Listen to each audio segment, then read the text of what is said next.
2 1/8 de pulgada, es 2.125 al cuadrado entre 4 veces el gramil de esa diagonal. El gramil es 2 pulgadas y medio, es decir, 2.5 por el espesor de la parte conectada, que es 0.25, más la segunda diagonal, cuyo paso es de 2 1/8 de pulgada, 2.125 al cuadrado, entre 4 veces el gramil de esa diagonal. El gramil es de 4 pulgadas. Y eso multiplicado por el espesor de la parte conectada, que es 0.25. Aquí hemos podido sacar factor común, el espesor, para reducir la cantidad de cálculo. Ahora vamos a analizar la trayectoria ABC. Entonces, en esa trayectoria, el fracturamiento puede venir así. ¿Vamos? Y el área neta sería igual a 3 pulgadas menos 3 agujeros, 1, 2, 3, por 0.25, más la primera diagonal, que es 2.125 al cuadrado, entre 4 veces G, voy a sacar factor común el espesor, más la otra diagonal, que tiene un paso de 1/7/8, es 1.875 al cuadrado, entre 4 veces el gramil, y eso multiplicado por el espesor de la parte conectada. Entonces así quedaría. Ahora, miren, ¿qué hubiese sucedido si este paso con el de acá hubiesen sido iguales? Son iguales. Entonces, si son iguales, entonces ya no hay necesidad de considerar la trayectoria ABC, porque me va a dar igual a la trayectoria ABD. Y lo que se busca siempre es aquella trayectoria donde se presente la menor área neta, que es la trayectoria más débil, o el plano más débil que va a presentar la conexión.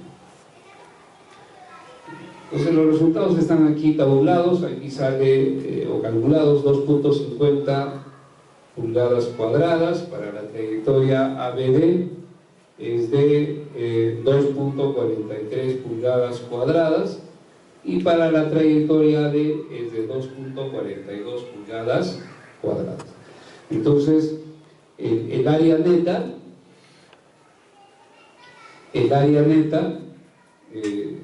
será el menor valor, es decir, 2.42 pulgadas cuadradas. ¿Eso qué significa? Que si sometemos a tracción esa pieza de acero, el fracturamiento puede presentarse de este modo.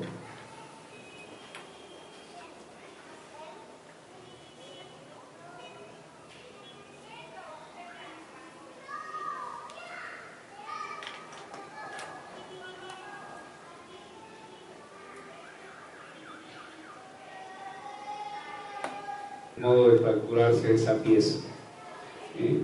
Cuando está sometida a tracción, se va a fracturar, y esa fractura atraviesa la barra de extremo a extremo. Bien, entonces ya tenemos dentro de nuestro cerebro la idea del área efectiva, el valor de U, cómo se calcula el área neta. Ahora estamos en condiciones ya de definir la resistencia de un elemento de tracción. A ver, antes de calcular la resistencia a la tracción, les quisiera mostrar esta tabla. Ustedes se habrán dado cuenta que gran parte de las estructuras que tenemos se hacen con angulares. Es la sección preferida en nuestro medio.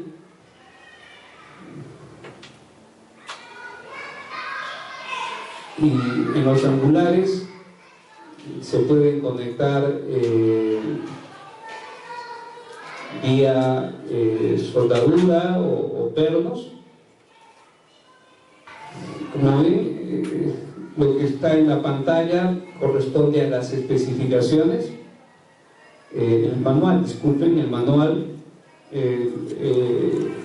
estoy visualizando la parte 1 y lo que corresponde a los angulares. Al final, a pie de página de los angulares, por así llamar, tenemos esta tabla. Esta tabla es muy útil cuando se usan los angulares y conectados con pernos. Se llama la tabla de los gramiles. Bien, ahí la tablita no aparece muy bien, la resolución es muy baja. Aquí hay una diapositiva donde se ha extraído esa tablita y aparece con una resolución un poquito mayor. Entonces ahí está esa tablita.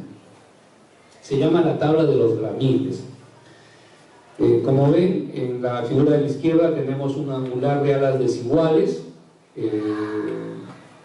El espesor del angular, el espesor de ambas alas son similares. Y en la tablita a la derecha tenemos en la primera columna la longitud de una de las alas, que puede ir desde 8 pulgadas hasta 1 pulgada. Y en la columna esta del eje, que es el ala, aparece ahí G1, G2 y G3, que representan los gramiles o las separaciones entre agujeros medidas perpendicularmente a la línea de acción de la fuerza. Esta separación se nos está dando. Recuerden que la separación en cualquier dirección tiene que ser al menos 2 tercios del diámetro del perno. Pero además la separación de los pernos debe ser tal que luego permita la colocación de la llave, de la cabeza de la llave, para poder girar la tuerca. Entonces, debe haber una separación mínima también entre pernos y pernos que permita apretar o girar la tuerca. Bien. Y tomando como referencia a ello, se ha determinado estas distancias G1, G2 y G3. Notarán que si la longitud del ala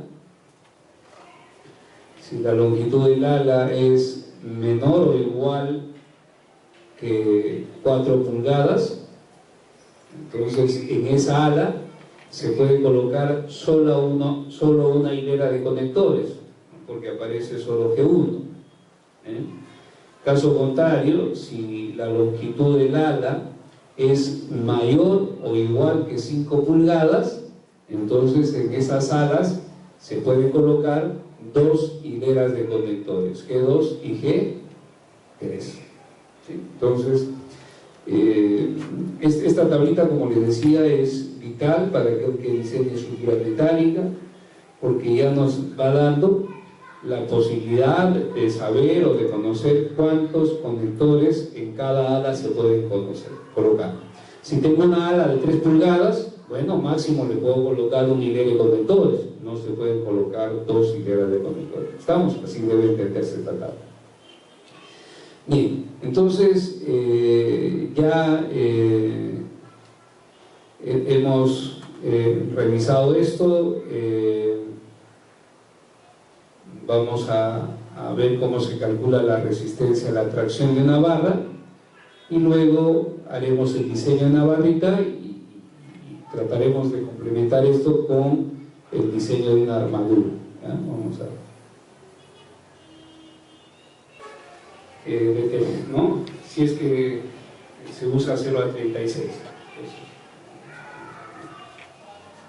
Pues aquí pues determinar la resistencia a la tracción de una barra. Está conformado por 2 ángulos de 4×4 si se conecta con soldadura de figura para resumir el asunto. Entonces miren, si logran identificar cómo están ahí los ángulos. Son 2 ángulos dispuestos espalda con espalda.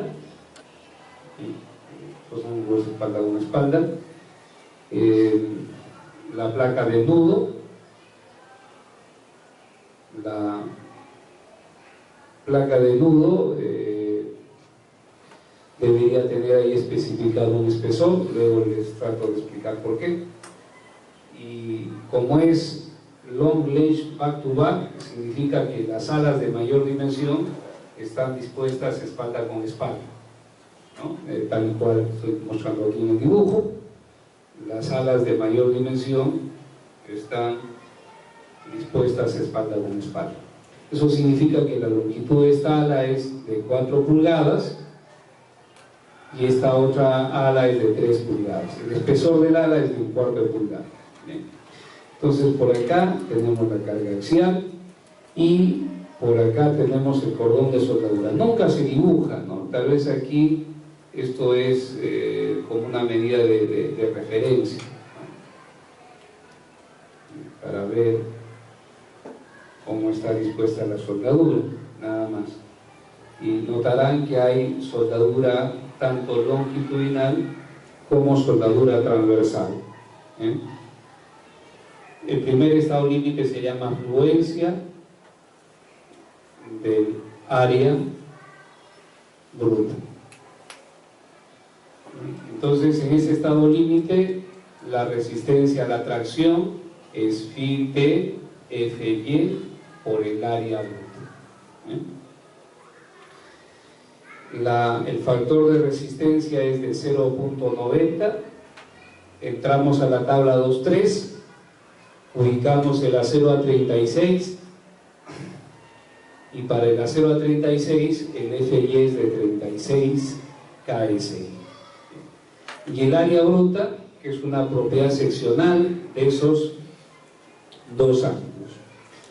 Disculpen el manual, vamos a encontrar en la parte 1 varias tablas, ¿no? En las que se presentan las propiedades seccionales. Si ustedes ven por acá, vamos a encontrar el caso de los ángulos. Parte 1, que se expande y por acá tenemos los angulares. Primero los angulares simples, la tabla 1.7, y si seguimos por acá tenemos los angulares dobles, dice ángulos dobles. Y cuando entramos al caso de los ángulos dobles, la tabla 1.15,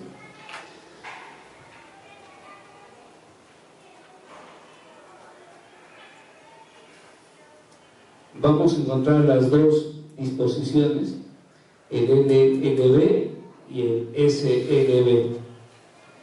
Y bueno, como verán, en las tablas estas se tiene la sección transversal de los dos ángulos y luego el radio de giro con respecto al eje Y, porque el radio de giro con respecto al eje X será igual al radio de giro de uno de estos elementos, no va a variar. El radio de giro en Y va a depender mucho de la separación entre los ángulos. Los ángulos pueden estar en contacto directo, es decir, se quita la placa esta y luego quedan pegaditos uno con otro, la separación acá de 0 pulgadas, usando una placa de nudo de 3/8 de pulgada o usando una placa de nudo de 3/4. Y también se muestra el radio de giro en que para la otra condición en la que el ala corta es o están dispuestas espalda con espalda. Buscaremos el par de ángulos que necesitamos de 4 por 3 por 1/4. 4 por 3, por acá se encontrará 4 por 3 por 1/4. Aquí está el ángulo en cuestión. Bien, entonces notarán acá lo siguiente. Tiene un área bruta de 3.38. Esa es la sección bruta de ese par de ángulos, 3.38. Por lo tanto, la resistencia en ese estado límite será de ¿cuánto? Si me van a multiplicar acá,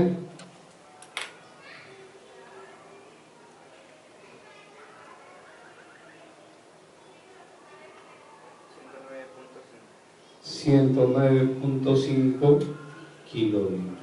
Bien, ahora vamos al segundo estado, que es fractura del área, y que este es el más complicado de todos por ahora, que es phi t FU por el área efectiva. El factor de resistencia en este caso es de 0.75. El área efectiva será el producto de U por el área. Entonces, primero tratemos de definir cuánto vale U. ¿Cuánto vale U? ¿Se acuerdan que les he mostrado una tablita en la que se resumen los valores de U? Esa tablita estaba en el capítulo de las especificaciones. En casos está el ángulo en cuestión. Aquí podríamos calcular la resistencia de un solo ángulo y luego eso se multiplicaría por 2. Se puede hacer eso, ¿no es cierto? A ver, ¿qué caso sería? El primero dice que la fuerza de tracción se transmite a través de todos los elementos de la sección transversal por medio de conectores o soldadura. ¿Estamos en ese caso? ¿Qué dicen ustedes? ¿Todas las alas del ángulo están conectadas a la placa de nudo? No. Entonces no corresponde al caso 1. El caso 2 dice todos los miembros en tracción, en los que la carga es transmitida a través de algunos de los elementos de la sección transversal por medio de conectores o soldaduras. Este creo que sería nuestro caso, porque si se dan cuenta, esta figurita que hemos visto anteriormente, la fuerza de tracción se está transfiriendo de la barra, de una de las barras a la placa de nudo, a través básicamente del ala directamente conectada. Esta ala, el ala mayor, es la que está directamente conectada, ¿cierto? Bien. Entonces estamos en el caso 2. Entonces para el caso 2, el valor de U será igual a 1 menos X entre L. Se recomienda limitar ese valor a no más de 0.9. ¿Qué fue X y qué fue L? Vayamos con L. L es la longitud de la conexión. Y la longitud de la conexión yo les mostré algunas figuritas, ojalá recuerden, pero si no lo recuerdan, vamos a poner aquí y les puse esto. Entonces, ¿cuánto sería L en nuestro caso? Bueno, creo que aquí se había indicado que esta longitud es de 8 pulgadas. Entonces, L será 8 pulgadas. Como estamos considerando un solo ángulo, miren, ese ángulo está así. Voy a dibujar el ángulo aislado acá, ¿ya? ¿Conviene dibujarlo así? Siempre con la mayor dimensión paralela al eje vertical. Esto es X y por acá está Y. Bien.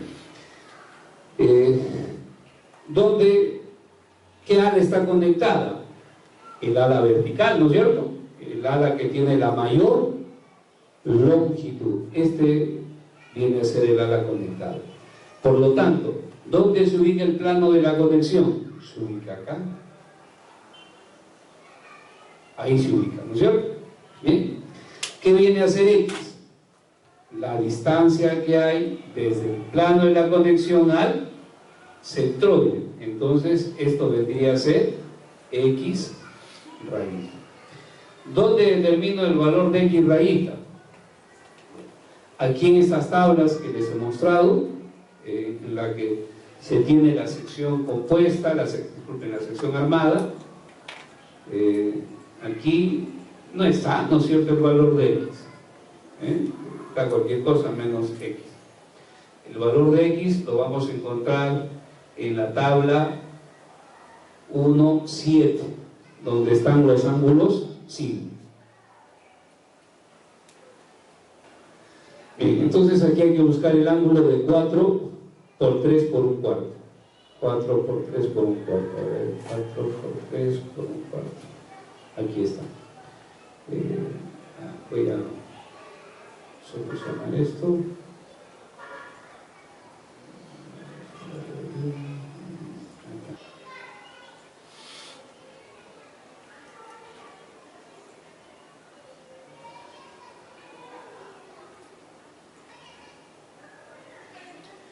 Bien, como ven, aquí está el ángulo, los ejes centroidales y los ejes principales. El eje principal Z. En estas figuritas, en los ángulos simples, siempre aparece el ala mayor paralela al eje Y y el ala menor paralela al eje Y. Y aquí tenemos las ubicaciones del centroide. Por ejemplo, el eje XX está a una distancia Y raída con respecto a la base, que sería, en nuestro caso, de 1.08. Es decir, de aquí para acá, 1.08 pulgadas. Bien. Pero no tenemos el valor de X rayita. X rayita es la ubicación del centroide, del eje centroidal, con respecto a la base y a la cara lateral. Bien, voy a colocar así y lo borro mejor y voy a ubicar en la siguiente cara para el ángulo de 4. El ángulo es de 4 por 3, ¿no? Que toma 8. Y en la siguiente cara de esta tabla vamos a encontrar para el ángulo la distancia X rayita. Esa X rayita viene a ser, en nuestro caso, de 0.725. 0.725 pulgadas. A ver, el plano de la conexión está acá, y la distancia que existe desde el plano de la conexión al centro de la parte conectada es 0.72. Sí. Si el plano de la conexión se hubiese ubicado acá, ¿cuánto sería el valor de X rayita? 1.22. La distancia del plano de la conexión al centroide de la parte conectada. ¿Estamos de acuerdo? Bien. Entonces, en nuestro caso, el X rayita sería de 0.725 pulgadas. Para que la conexión logre la mayor eficiencia del caso, el valor de X tiene que ser el menor posible, más chiquitito. A más chiquitito el valor de U se incrementa.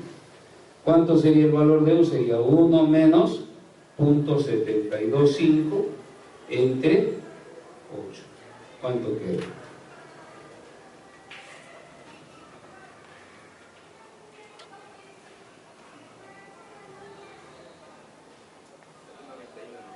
.0.91 y se recomienda tomar menor que 0.90. Entonces U será de 0.90. Bien,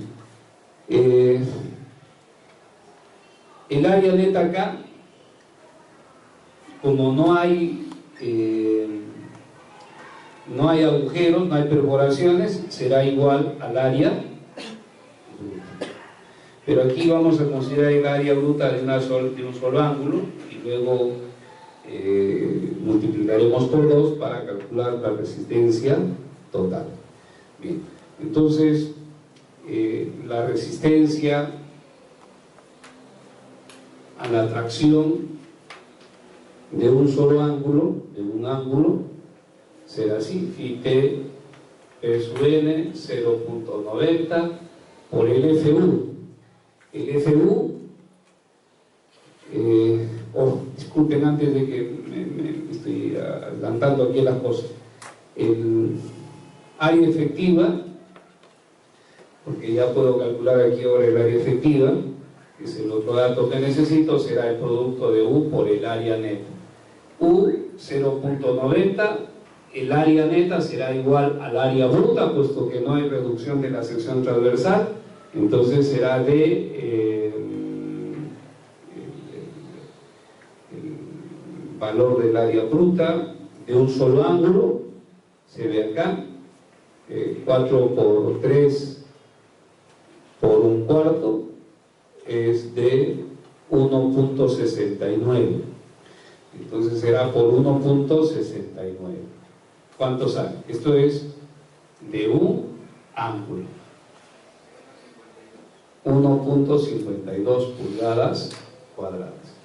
La resistencia a la tracción de un solo ángulo será 0.75, que es el factor de resistencia. La resistencia última del acero, para un acero A36, el FU es de 58 KSI, esto es para un acero A36, y luego multiplicado por el área efectiva es de 1.52. Esto es lo que resiste un solo ángulo, y como son dos ángulos, lo multiplicamos por 2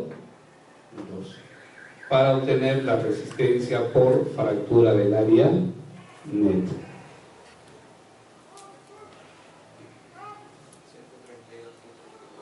$132.24 kilolitros.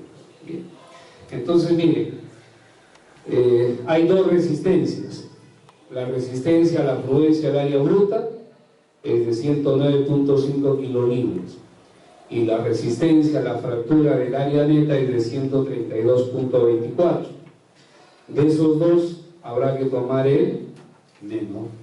Entonces la resistencia a la tracción de esa barra, la resistencia a la tracción será el menor valor, es decir, en este caso 109.5 kilolitros. Esa es la resistencia a la tracción.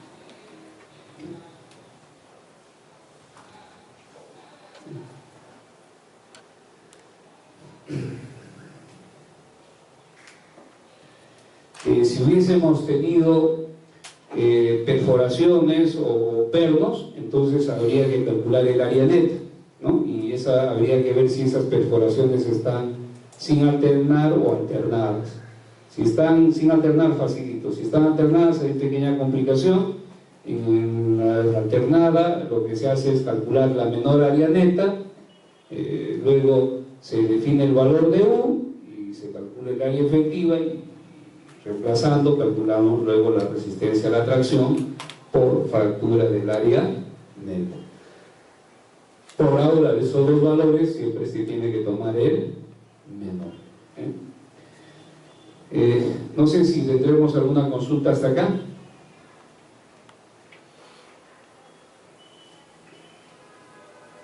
Ahora vamos a ver cómo se calcula o cómo se diseña una barra en tracción.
veremos fuerza para entenderlo, ¿no?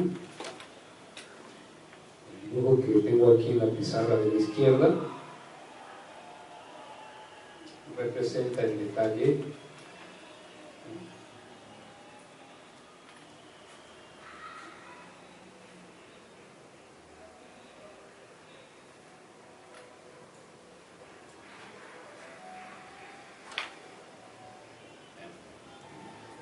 Como ven, estoy tratando de dibujar la conexión en esa esquina. Tengo la montante acá, el cordón superior y la diagonal. La barra que pretendemos diseñar es la diagonal AB. Esa diagonal AB tiene una fuerza de tracción de 40 kilolibras en muerta y en carga viva de piso de 20 kilolibras. Esa diagonal debe estar conformada por un solo ángulo y se va a conectar a la placa del nudo. Eso lo tenemos que ir asumiendo nosotros como parte del diseño. Van a usarse aquí pernos de 3/4 de pulgada. Disculpen, de 7/8 de pulgada. De 7/8 de pulgada, ¿no? Así se va a usar. Bien, entonces la traducción tal vez de esto dice: escoja un ángulo simple para un miembro en tensión que va a soportar una carga muerta de 40 kilolibras y una carga viva de 20 kilolibras. El miembro tiene una longitud de 15 pies y se va a conectar a través de una de las alas por medio de una hilera de conectores de 7/8 de pulgada. Y nos dicen que el ángulo que vamos a seleccionar tiene que ser de acero A36. Esa es la condición. ¿Estamos? Bien. Entonces tal vez aquí ya el tiempo no nos va a alcanzar. Lo ideal hubiese sabido o hubiese sido saber calcular este número de pernos, ¿no? Es fácil, en realidad no es complicado, o saber definir cuál era la longitud de las soldaduras, si es que se piensa colocar soldaduras, que tampoco es difícil, ¿no? Bien, en el diseño, miren, hay dos aspectos de estructuras metálicas que hay que tomar en cuenta. Primero, hay que saber elegir la sección transversal. ¿Bien? Una vez que uno define la sección transversal que va a usar, luego hay que tratar de definir a priori cómo va a ser su conexión con el resto de elementos estructurales. Y es lo que se está haciendo acá. O sea, esto ya es como parte del diseño. O sea, yo digo, muy bien, voy a usar las diagonales angulares y voy a conectar esos angulares y voy a asumir que voy a colocar pernos de 7/8 de pulgada. Eso es parte del diseño. O sea, son cosas que uno tiene que ir asumiendo. Luego en el camino ya se irá definiendo, por ejemplo, cuántos pernos de 7/8 se necesitan. Ahora, la reglamentación indica que en cada hilera deben haber al menos 2 pernos. Aquí yo estoy colocando 3. Entonces mínimo tiene que haber 2, preferible de 3 hacia arriba. Listo. Entonces miren, el proceso es simple, ¿no? El análisis estructural ya se hizo, carga muerta, carga viva. Ahora hay que primero calcular la resistencia requerida. La resistencia requerida se determina a través de valorar todas las combinaciones de carga que hace rato les he mostrado, y de todas ellas es fácil de decidir en este caso cuál es la que va a ocasionar las máximas fuerzas de tracción. Será aquella en la que consideramos la carga muerta o la carga viva, no hay más, ¿no? Es fácil de definir qué ecuación o qué combinación me da la mayor carga axial de tracción.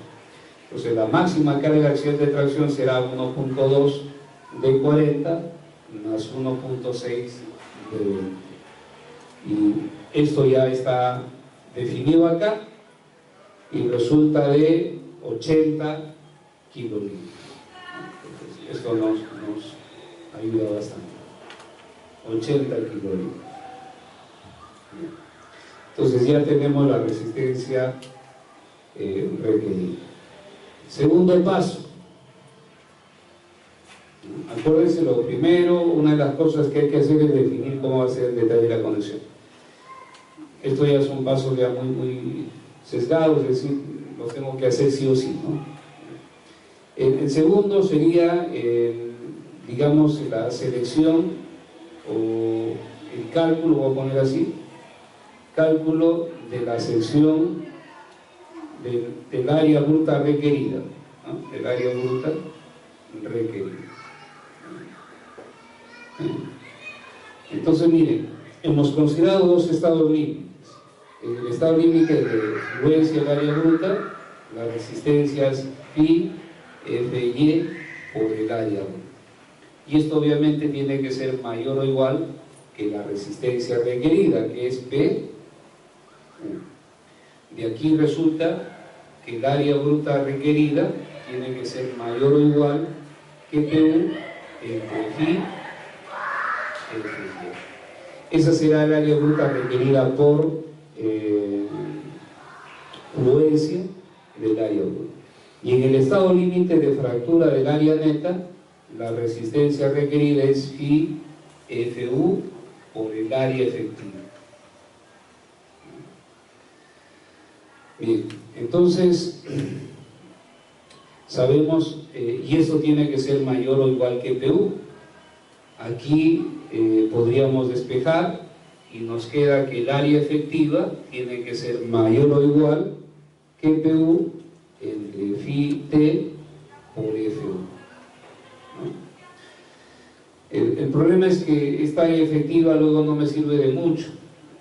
Lo que debo hacer es expresar esta área efectiva en términos del área bruta.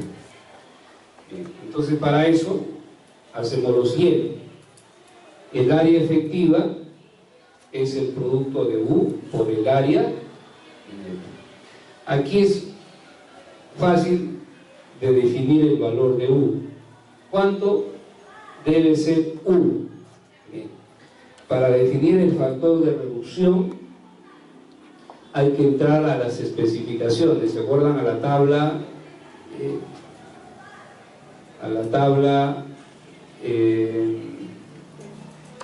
3.1. Y aquí al final tenemos el caso de los ángulos simples. ¿Qué dice? Que si usamos 3 conectores al menos por hilera en la dirección de la carga, el valor de U debe ser de 0.60. ¿Qué estamos planteando acá? Usar 3 conectores. Entonces, punto 60. El área neta, ¿cómo se define el área neta? ¿Cómo es la distribución de los agujeros o los pernos acá? Es una distribución sin alternar. Entonces, el área neta será, o la trayectoria de fracturamiento será perpendicular a la línea de acción de la carga. Y esa trayectoria atraviesa solo un agujero. ¿Ven? En este caso, el área neta sería el área bruta menos el área de ese agujero. El área del agujero sería, aquí sí nos dan el diámetro del perno, es de 7 octavos de pulgada. Entonces miren, el diámetro del agujero para efectos del diseño será de 7 octavos, a eso le sumamos un octavo. El diámetro del perno es el perno, ¿no es cierto? No es el agujero. ¿Se acuerdan que hace rato se había especificado el diámetro de la perforación? Y a eso le agregamos un 16avo más para aceptar que hay una partecita del material que se daña.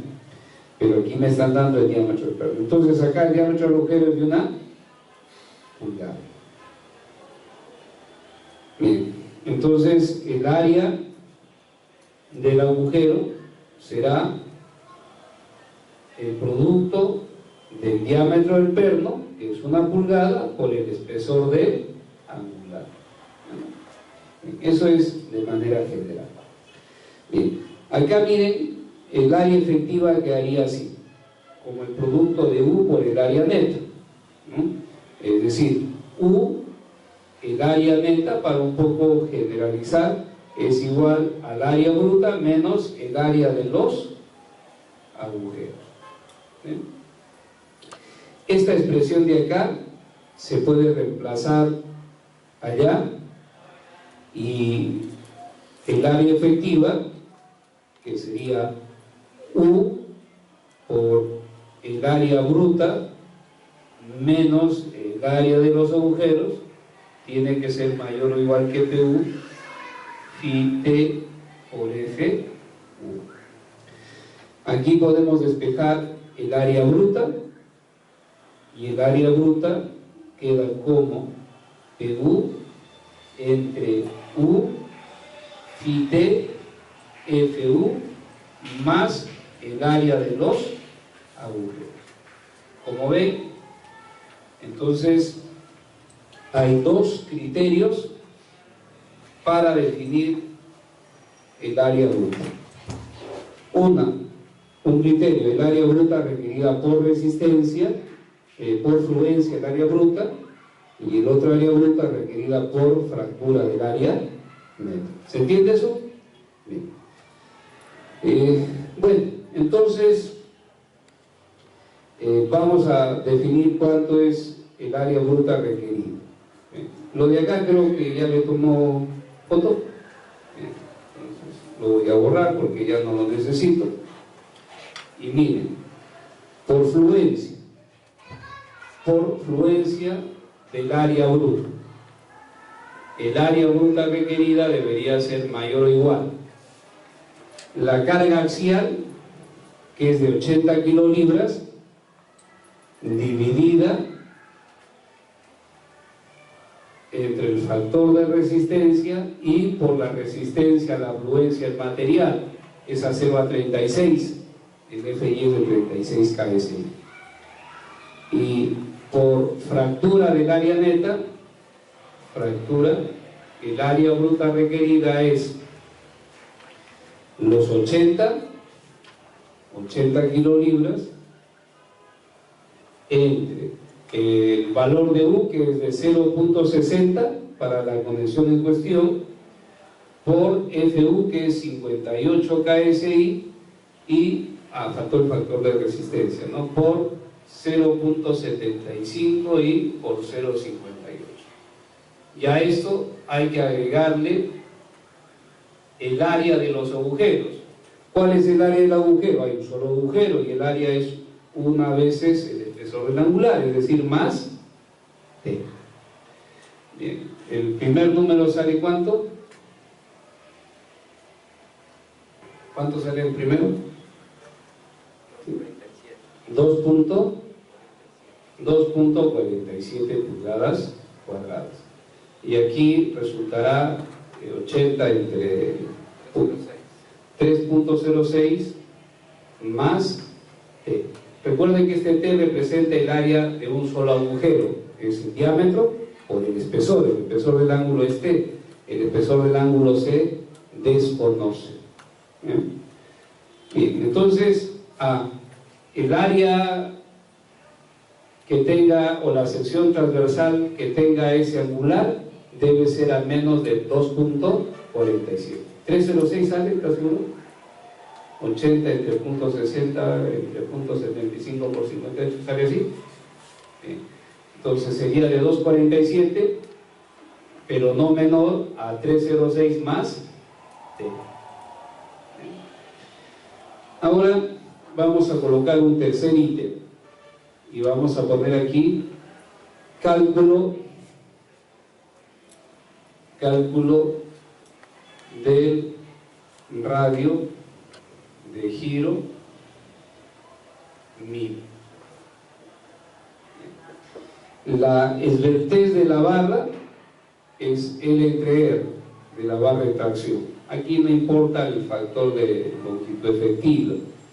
En tracción, la esbeltez siempre es la longitud de la barra entre el radio y giro.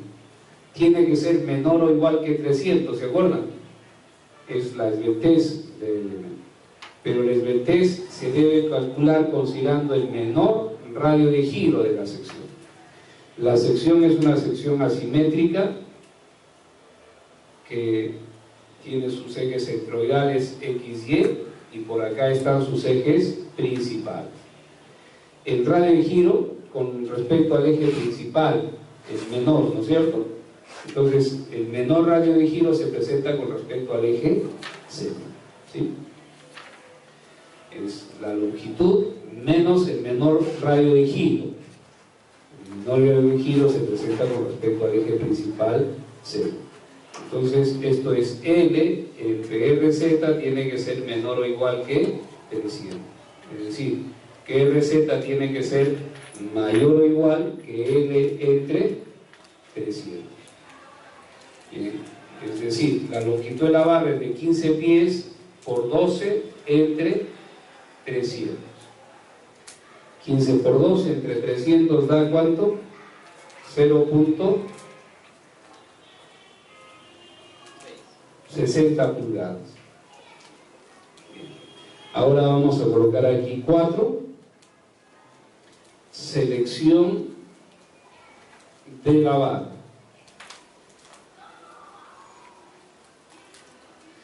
A ver, tenemos 3 criterios para selección de la sección debería ser, ¿no? Porque ya la barra, no. Selección de la sección. ¿Sí? Selección de la sección. Bien, entonces miren, tenemos 3 criterios para seleccionar la barra.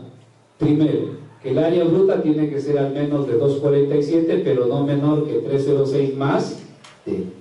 Y que además ese angular debe tener un radio de giro con respecto al eje Z de al menos de 0.60 pulgadas. Bien, entonces vayamos a buscar el ángulo que se necesita para esa barra. Bien, y el criterio de selección siempre es ir desde el más pequeñito hacia el más grande.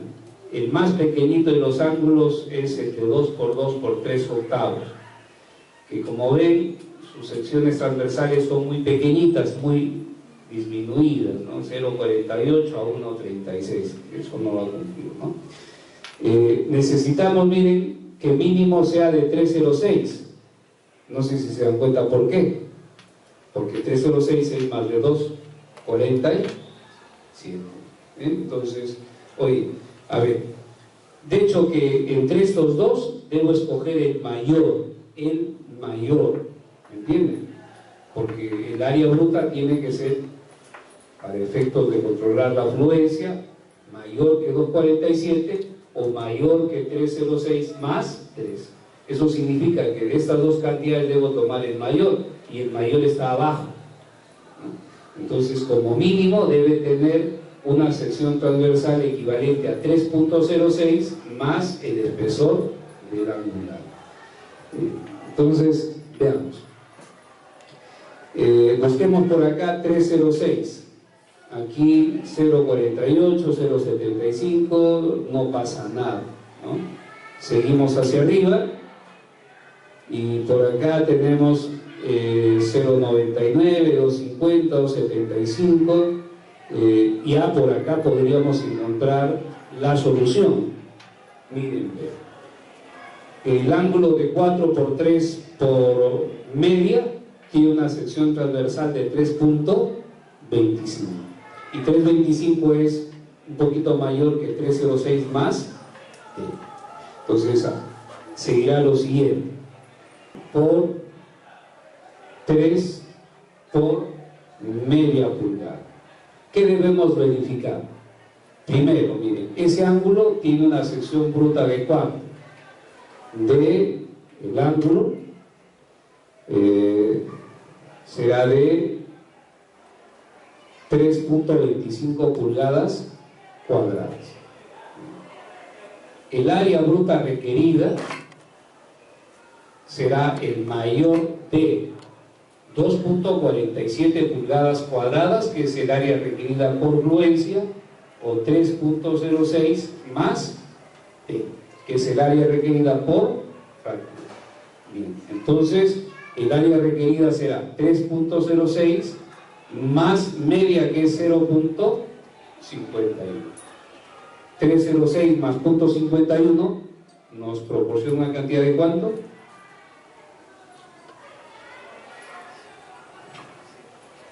3.57.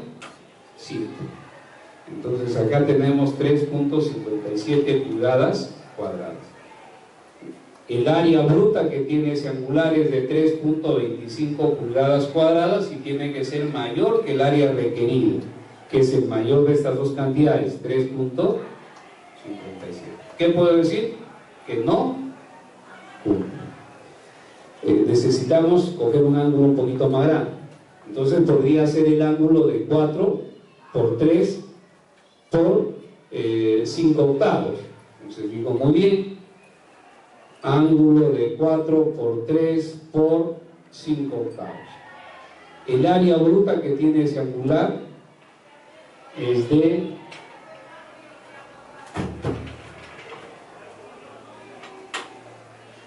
de 3.89 pulgadas cuadradas. El área bruta requerida, la requerida por fluencia, 2.47 pulgadas cuadradas. El área requerida por fractura, 3.06 más 5 octavos. 5 octavos creo que es 0.625. A ver, si me ayudan, si en realidad estoy ligando con la cantidad de 5 entre 8. ¿Es así? 0.65.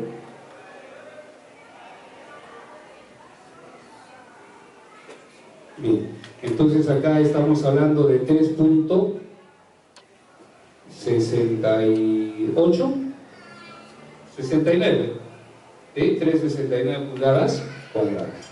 Entonces el área bruta que tiene el angular es de 3.89 pulgadas cuadradas.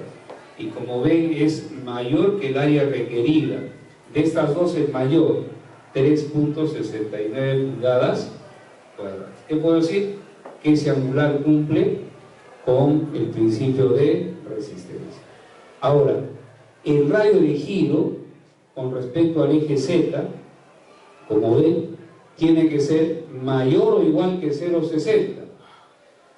Acá notarán lo siguiente: tienen para el ángulo de 4 por 3 por media, ¿cuál es? 4 por 3 por 5 octavos, las propiedades con respecto al eje X y las propiedades torsionales. En la siguiente tabla, en la que sigue, para ese mismo ángulo, de 4 por 3 por 5 octavos, vamos a encontrar las propiedades con respecto al eje Y, ¿sí?